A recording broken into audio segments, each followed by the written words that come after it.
Hey guys, MrLuke here and welcome back to another video on my channel. Now for a little while I've been uploading different things, some cricket stuff and that sort of stuff. I haven't uploaded much on rugby league and I've actually been noticing a bit of a trend on NRL.com of shitty top 10 lists where they do like top 10 locks or top 10 players to watch and that sort of stuff, and I thought that is brilliant. I'm going to do it for a video myself. Now the theme of the top 10 list that I'm going to be doing, also I'm not going to do it in order, I'm just going to throw out 10 players. Maybe I should name it 10 players that I'm excited to see in 2017, because essentially I'm just going to be picking players that I'm excited to see. It's not going to be a whole bunch of rookies. Like I know when people do these sort of videos or these articles, they usually tend to pick rookies or that sort of stuff, but I'm more like, I don't really know much about these rookies, and 9 times out of 10 they pick all these players and they don't even play NRL that year. So I thought I'd actually pick the players that I am most excited to see. Doesn't have to be rookies, doesn't have to be actual superstars, just whoever I feel like at the time. Without further ado, let's take a look at the first player I'm excited to see for season 2017, and that player is Jarryd Hayne. Now this one's kind of obvious, I think, for a lot of people, just due to the fact that he came back last year, played like 5 games or something, kind of didn't play that well. He didn't do terribly, but he didn't have that immediate impact, and I think actually the Titans didn't look as good with him at fullback, but that's to be expected when they rushed him in there. He hasn't really played any footy apart from a little bit of rugby union since he played in the NFL. But yeah, I think a full preseason should see him back to his best, I would think, although he is older, and he is at the Titans. So I'm just intrigued to see how the Titans team as a whole goes, and he's a big part of that. He's probably the most important player at the moment. But yeah, I'm really excited to see how Jarryd Hayne goes at fullback, and also for New South Wales as well. Where does he fit into the team for New South Wales? Obviously he's going to be there. You have to have Jarryd Hayne in the team, but is he going to be at fullback, centre, wing? Like, I think probably centre, but yeah, I'm definitely excited to see him in 2017. Moving on to another fullback. This time it's New Zealander. It's at the Warriors, Roger Tuivasa-Sheck. Now, obviously, last year he had quite a disappointing 2016 for obvious reasons, injuries, but he actually was playing horrendous before that. It seemed like a whole different Roger Tuivasa-Sheck. I don't know if he was injured beforehand leading up into the season, but that dude was like a shell of himself. Like, he wouldn't put his body on the line. Like, he couldn't. There's so many times, I can't remember exactly who it was, but some forward just ran straight past him and scored a try. I was like, whoa. I don't remember Roger Tuivasa-Sheck being like the best defensive fullback, but I mean, he was definitely way better than what he showed in 2016. But like I said, he did start to show a little bit of form before he got injured. So I don't know. I think he was starting to heat up. I think he would have finished it pretty well. But yeah, the Warriors, they have so many players you can put in this list, and there is going to be another one straight after this. And I think you already know who I'm going to be talking about. You know what? Let's go straight into it. Kieran Foran. Yeah, and him and Tuivasa-Sheck.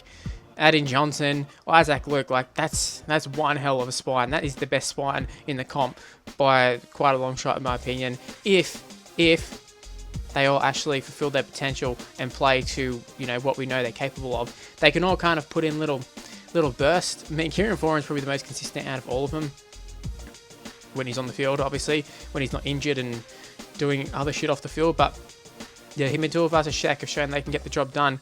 Isaac Luke's another one, but he also goes hot and cold. But Shaun Johnson hasn't really been able to put it together for like a whole season, so it's interesting to see how they all work as a team, because last year I thought they were going to be incredible with Tuivasa-Sheck, Johnson and Isaac Luke. Adding Kieran Foran and like that's another level, man. But they got to make sure they all get on the field first, because Foran hasn't been cleared yet as far as I know, and injuries happen. They always seem to strike the Warriors pretty badly, so yeah, we have to see how Tuivasa-Sheck bounces back from his injury, and also we have to wait and see if Kieran Foran can actually get cleared from the NRL. But I am excited to see both of those guys back on the field in 2017.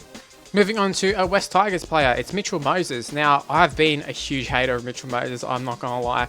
I really didn't like Mitchell Moses. He just seemed like that cocky little prick on the field. But to his credit, he's finally producing the goods. Now, out of him and Luke Brooks, if you had asked me like 2 years ago or a year ago, I would have said Luke Brooks would be the better player by quite the distance. But Mitchell Moses, he really stepped up this year. I think he had a really good season, and I'm interested to see if he can carry that form that he had from 2016 into 2017. Especially like, hopefully for the Tigers' sake, they can sort of the whole Robbie Farah issue is gone now. They can move on with that, and hopefully we'll be able to see Brooks as well step up. But yeah, Mitchell Moses, I think he had a great year. Him and Tedesco got a good combination, and yeah, I'm excited to see what these young fellas can do at the Tigers. Hopefully for the Bulldogs' sake, they don't do that well, and the Bulldogs can beat them and stuff. But you know, I'm excited to see Mitchell Moses. This next player that I'm excited to see in 2017 is actually a pretty interesting one because he won the premiership last year with the Sharks. I'm talking about Valentine Holmes. Now, obviously, we know he's a great player. He absolutely killed it when playing for Australia in the past Four Nations, or whatever it was, Four Nations. Yeah, I think it was Four Nations. Yeah, he played really, really well on the wing. We know he's capable of playing the wing, but he's going to get his shot at fullback this year with Ben Barber being sacked. Whether Ben Barber actually returns to the side, that remains to be seen, but for the meantime, we know for sure Valentine Holmes is going to be the fullback. It's funny to think that Jack Bird was actually in contention to play fullback at one stage, but yeah, Valentine Holmes kind of been getting ready for that position. He was the heir to the throne before Barber sort of picked up the form again, which was good for the Sharks last year. Obviously, they won the premiership with Barber playing he played a huge role in that. But I'm just interested to see how Valentine Holmes actually goes at fullback. Can he actually make the transition? Because, you know, we've seen some players, they seem like prodigies. They seem like they're going to take over. Alex Johnson's a very similar one. For so long, he was just assumed he was going to take over the role from Greg Inglis, and probably like 2 seasons ago. And he sort of hasn't really gone on to that next level. He played for Australia as well, so there's a lot of similarities to Valentine Holmes here. I think Valentine Holmes is a better player than Johnston, but yeah, Johnson got found out in defence big time when he was at fullback. Maybe his attack is okay, but his defence was absolutely atrocious. I mean, think back to Martin Tapau just palming the shit out of him to score. I mean, no shame, Tapau's done it to lots of players, but yeah, Valentine Holmes, can he defend? That's going to be the real question. How's his defence? How's his communication at the back? Because they're things that when we watch on TV, we don't really see that sort of stuff. But from what everyone says, Ben Barber, very, very good at communicating with defence and that sort of stuff. It'd be interesting to see. I know I keep saying interesting, but, you know, can Valentine Holmes, can he do the job at fullback? That's what I want to see. I talked about this next guy briefly a little bit before when I was talking about Mitchell Moses, but the next player I'm going to be talking about is Robbie Farah. Obviously, he's made a high-profile move from the West Tigers to the Rabbitohs, and he's actually picked up an injury as well. I think it was like a shoulder injury or elbow injury or something that actually seems like you probably should get surgery, but he's not going to get it done, and I think it's done. But it is what it is. That's what he's doing. He's not having the surgery, and yeah, what I'm interested to see for Robbie Farah is, does he still have it? I mean, Tigers got rid of him.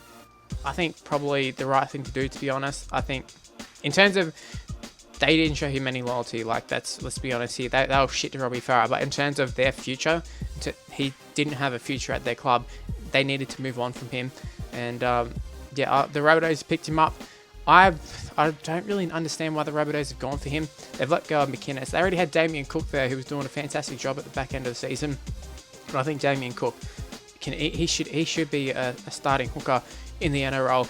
But obviously, he's probably going to be a bench hooker there, swapping with Robbie Farah. But I mean, who knows? Robbie Farah could break down very, very early on. Like I said, he's already injured. He's going to be playing injured from the start, from what I can remember.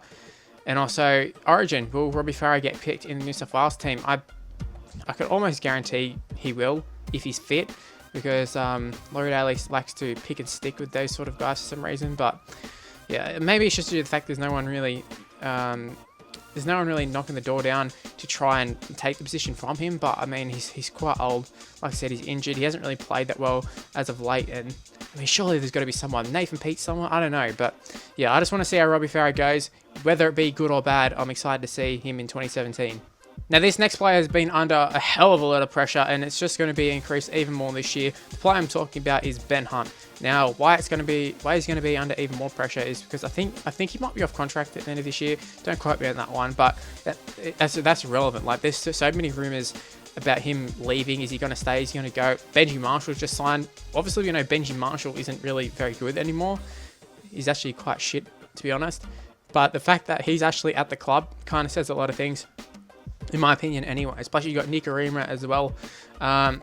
Meanwhile, I think Ben Hunt is a much better player than all of those guys. But yeah, for whatever reason, he's been made to be the scapegoat. I mean, Anthony Milford had a really good start to last year, but he didn't exactly light the world on fire in the back end of the season. Yeah, he hasn't really receive too much criticism. I suppose that's because he was so good at the start. But yeah, the Broncos as a team were not very good last year, and I think it all stems back to that drop ball in the grand final. Not just the drop ball, he actually had like a really shit last 5-10 minutes, like where he dumped the dude on his head to get the Cowboys in field position, and he got the ball stripped off him. So a lot of things went wrong in that grand final for Ben Hunt there, especially them losing the game and him dropping the ball and that sort of stuff. But it seems like that's just sort of crippled him a little bit, crippled his confidence. But we all know once Ben Hunt is confident, he's a phenomenal player. Like, it wasn't so long ago that he was talked about possibly maybe going into the Australian team. I know he did play in the Australian team. I meant to say Queensland, but I think he did play for Australia off the bench possibly. Could be wrong there. For some reason I'm thinking that he did. But yeah, I really like Ben Hunt. Will he end up as an Eel in 2018? That's a big question, but that's not what I'm talking about today. What will he do in 2017? I don't know. I really don't know. I don't see him getting dropped. I really cannot see Benji Marshall knocking Ben Hunt out of the side at any point during this season. I think Ben Hunt might actually step up this season, to be honest. We'll have to wait and see. But that's what I feel Ben Hunt will do. He'll step up. Now, this next player is one of my personal favourites. It's Big Dog Zilla. It's Sam Kasiano. Now, you might be thinking, this is a little bit of a weird one. Why are you excited to really see him? Now, obviously, there's a bit of Bulldogs bias here, but I've seen recent pictures of him. I know this happened last year, but he has really slimmed down. He's really trimmed down like a lot. Last year, he trimmed down, but this year, he's trimmed down even more. Now, he did get married, so there is a chance, there is a possibility he slimmed down purely for the wedding. He wanted to get slimmed for the wedding. But I hope he actually keeps it off.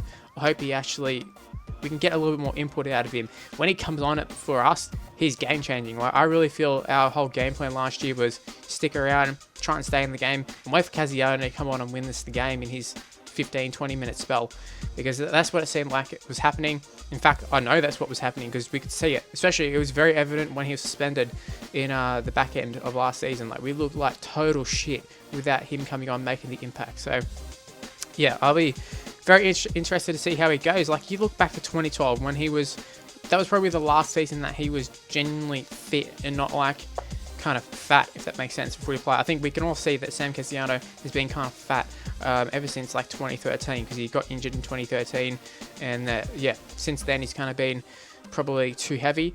But back then in 2012, he was getting good minutes from memory, and he won Dally M Prop of the Year, and I think that was a well-deserved Dally M Prop of the Year. He's got all the skill in the world, and I still think he would have that impact. He'd be so hard to tackle. We've seen Clemmer so hard to tackle.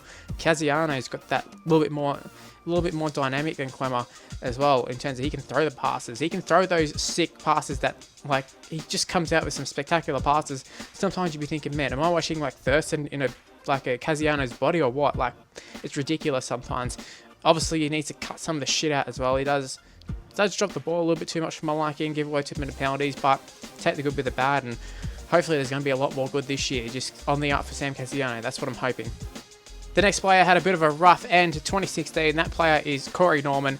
Now, on the field, that was probably the best year I've seen Corey Norman play in terms of quality on the field. Off field, he probably needs to get his shit together a little bit. I mean, he didn't do anything super bad or whatever. I know the whole sex tape thing or whatever, but it really wasn't that bad. A bit inappropriate for a player of his profile, that sort of stuff. But I mean, at the same time, it's like there's so many worse things that happen in the world. It's not really that big of a deal. But yeah, he was on track to possibly win a Dally M last year. That's how well he was actually playing. Can he do it this year though? He doesn't have as good of a side as last year. I mean, like, he played the majority of last year with that good side that the Eels had before everybody had to leave due to the salary cap. But he's going to go from playing with Foran and that sort of stuff, and Jeff Robson. Actually, maybe he will be playing with Jeff Robson still, but I mean, Gutherson and Robson in the halves. Like, can Corey Norman step up and sort of carry the team a little bit, because he was unreal at stages last year. Obviously, the Eels actually have a pretty decent side a little bit, but yeah, they're going to have a new fullback as well. I'm not sure exactly how their team's going to work, but I'm pretty sure Corey Norman will have a good 2017. That's why I'm excited to see him. Now, the last player on this list is a player who only came in for like half the season, I think, last year. I'm pretty sure it was half the season. Maybe it was a little bit more than half the season. But that player is Nathan Cleary. Now, this guy, like, a lot of people are talking him up, saying he could play State of Origin this year, 2017. He could play State of Origin this year. I'm not going to say he couldn't, because I think he probably probably could do the job. Obviously, I probably prefer not to. You don't want to throw them in too early. We've seen how that's sort of stuffed around players. For example, Jared Mullen, Mitchell Pearce. But yeah, this guy he seems special, man. Him and Tamari Martin probably would be the halves, you'd think. And both of them, they look really good. But yeah, Nathan Cleary, he was 18 last year, and he was playing like a veteran, man. Just his kicking game strong. He can defend pretty well. Just his decision making is good. Like, he actually seems like a really, really good halfback. We see a lot of the times these days, the players, even if they play halfback, they sort of play more like 5'8", where they're really attacking that sort of stuff. Like, this dude can control. He can just control it. He can do everything. He can goal kick as well, which is awesome. But I'm not only excited to see him in 2017, I'm excited to see him going forward. Another one's Ash Taylor, who's kind of in a similar position, but Nathan Cleary's a little bit younger, so I decided to go with Cleary for this. But yeah, I'm super excited, and in fact, that's the 10 that I've done. They're all the players that I'm excited to see in 2017. Now, obviously, I could have picked a whole bunch of different players, but these are the ones that I thought up when I was making the list this morning. Apologies if I didn't pick anybody from your teams. Nothing personal. There's probably someone in every team that I could have talked about, but these are the 10 I've decided to talk about. Hopefully you did enjoy the video. Leave it in the comment section below. Who are some players that you're excited to see in 2017? I'd love to see, you know, maybe from your team or just in general. Anyway, guys, if you did happen to enjoy it, make sure you leave a like, subscribe to the channel if you're new around here. You can follow me on Twitter at MrLuke on YT is my Twitter handle, and it's also my Instagram handle as well if you want to follow me on Instagram. My Facebook page is in the description below, and I'll see you in my next video. Bye, guys.